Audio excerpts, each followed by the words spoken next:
मावळात अवकाळी पावसाने हजेरी लावलेली आहे। उकाड्याने नागरिक हैराण झाले असून पावसाने हजेरी लावल्यानंतर वातावरणात गारवा निर्माण झालाय। मात्र शेतकऱ्यांचे मोठ्या प्रमाणात नुकसान झालंय। उन्हाळी पिकांचेही नुकसान झालं आहे।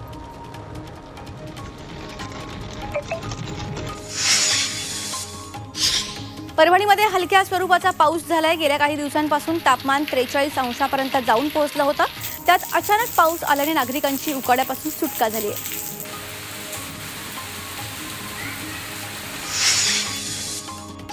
नाशिकच्या सटाणा तालुक्यातील अनेक भागांना वादळी वाऱ्यासह अवकाळी पावसाचा तडाखा बसलाय। अचानक आलेल्या पावसाने कांदा बियाणे तसेच आंबा पिकांचं नुकसान झालंय।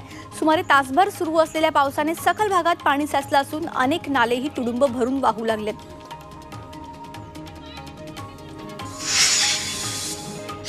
चंद्रपूर शहरात विजांच्या कडकडाटासह मुसळधार पावसाने हजेरी लावली।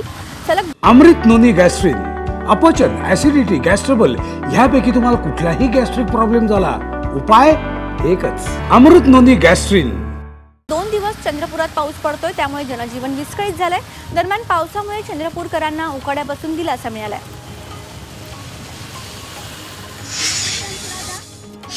वाशिम जिल्ह्यातील कामरगाव परिसरासह जिल्ह्यातील काही ठिकाणी अवकाळी पाऊस पडलाय।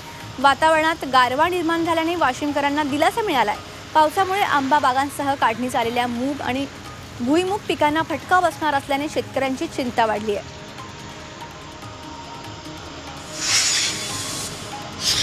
पुणे जिल्ह्याच्या शिरूर, आंबेगाव, खेड, जुन्नर तालुक्यातील अनेक भागात जोरदार अवकाळी पावसाने हजेरी लावली।